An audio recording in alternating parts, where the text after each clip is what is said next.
an easy one to say, isn't it? Absolutely. Well, last Thursday we did our Yes. election special. It was marvellous. Oh, what a great weekend, Aidan. But what a hugely enjoyable show as well. And then, of course, Yeah. I said I've got so much to do tomorrow, meaning the Friday, that I'm not going to be able to follow this. I'm going to be very busy at work. And Graham was like, yeah, I've got a lot to do. And of course, we spent the entire day on WhatsApp comparing tweets. I know, yeah, just said it. Aidan, have you seen this one? Have you seen this one? It's all we It did. was, And to be fair, that's all we did all weekend. yeah, dude, I can't remember the last time I've had that much fun with social media. I really can't. The salt was insane. Oh, it was beautiful. It was like a Siberian salt mine. It was Yeah. just this never ending supply of really people. What I liked most wasn't just the anger, because I get that, your team didn't win, you got it. Yeah. It Yeah, was yeah, the yeah. disbelief, and Yes. that's what amazed me. Because how did they not know? How could you not see it coming? You know, how That could? was the thing. We called this a year and a half ago, a good year and a half ago. We called exactly this election result. Boris was going to swing in. Theresa May was still in power, and it was obvious then what the plan was. We fucking called it, man. I was a very happy boy on Thursday. That was amazing. And all the bigots have won. I'm so ashamed of my country. I'm going to move to Scotland. I'm going to move to Canada. And it's like, you know what? Why don't you stay in your community and put all this effort into actually improving what's Well, around do you, you know eh? what I like though? They're going about England. It one of the most diverse, Yeah. liberal countries, done more for gender equality than most countries. Apparently, we've slipped a couple of notches. We do more environmentally than most of the bigger nations. But they're sick of our bigotry and racism, so they want to move to Scotland. Now, I know Yeah. the image people try and give of Scotland, but I've spent quite a bit of time in Glasgow. Let me tell you, that's not a hugely tolerant place. I don't care what anybody says. It's fucking Scotland. But yeah, go on, pack your shit and fuck off. There you go. Yeah. So, of course, Exactly. I was called a Tory. I've never voted Tory in my life, so why are you happy? Well, because you're upset. Yeah. That's it. It's just the salt, man. That's all I'm interested in. It's just how sure you were that you were voting. It's this thing about like, well, here we go. It just goes to show a respectable man can't win in politics. It's like, go fuck yourself, man. Jeremy Corbyn.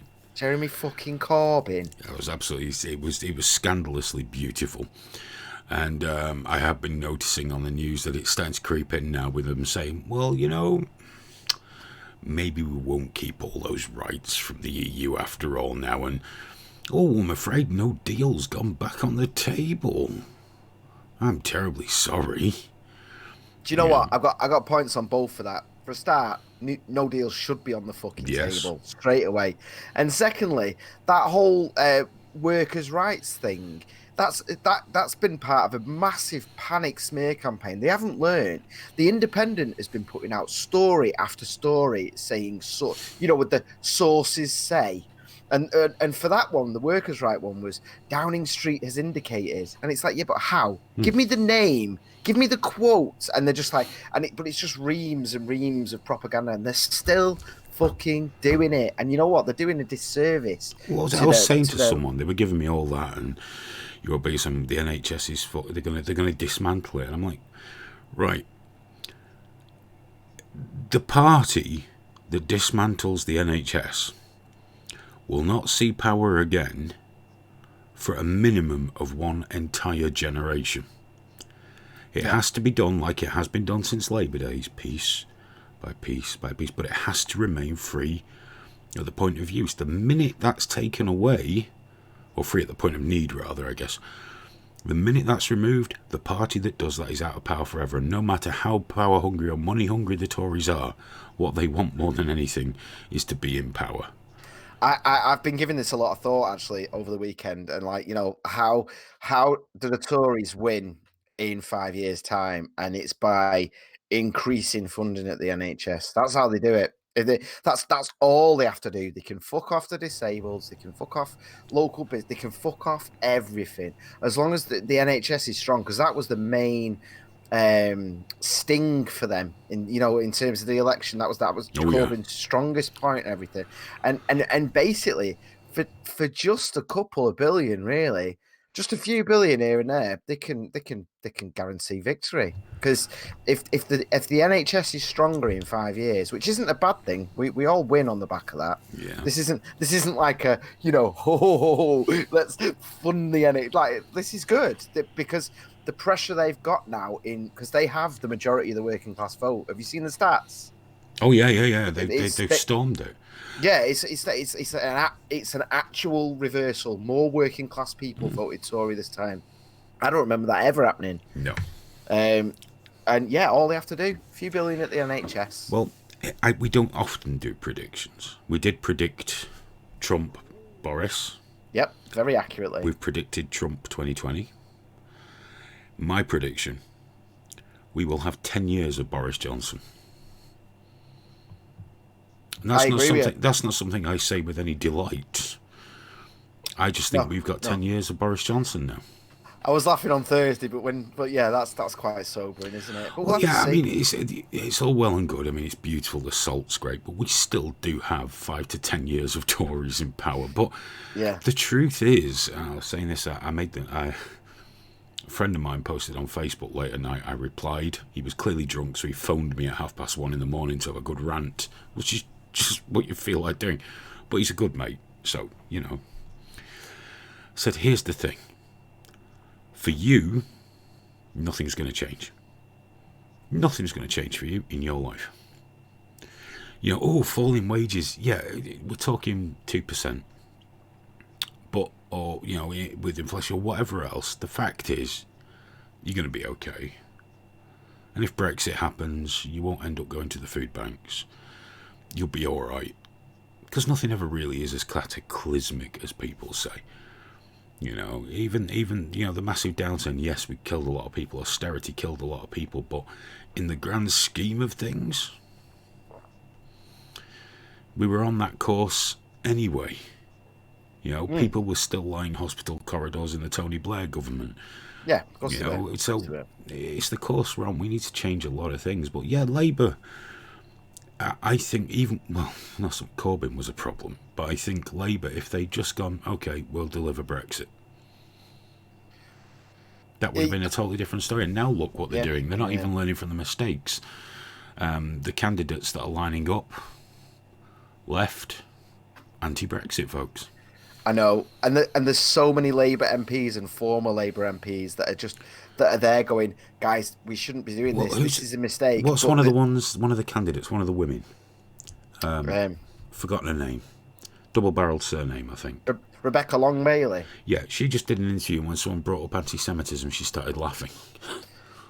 Now, whether you believe it or not, or whatever your thoughts are, if you're in power, or you're a government minister, or you're in the Houses of Parliament as an MP, don't laugh. No. Here's why. He's clearly damaged you, so don't laugh. Yeah, I'll tell you what it is with Labour anti-Semitism, right? Say you do the best sort of good faith argument with what they're saying, and they're saying that yes, there are people who hate Jews in the Labour Party, but it's no greater than the population at large in terms of the percentage. Personally, I doubt that. There's quite a lot of Palestinian flags flying at the conferences, so I doubt it. I just think there's probably a few more. But here's the thing. The issue with the anti-Semitism isn't the number of anti-Semites you've got in the party. It's the fact that you do fuck all about it. It's the fact that you do not understand or take it seriously in any way whatsoever. That's the problem. If someone gave someone the wrong pronoun, get to fuck, you're gone. You're done. If someone dared offer a banana to a black person, you'd be out. Yeah. Someone starts talking about how Jews control all the money and they're, all that shit.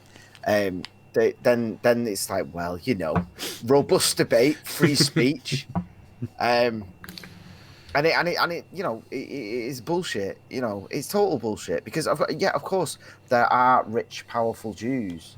Of course there are, but when you talk about Jews, all Jews, then that's where it becomes a problem, you know. And then we get the delineating argument, don't we? I'm talking about Israel, not Jews, Zionism, not Jews. But Oh yeah, of course. whilst I agree, you should be free to criticise the state of Israel to your heart's fucking content.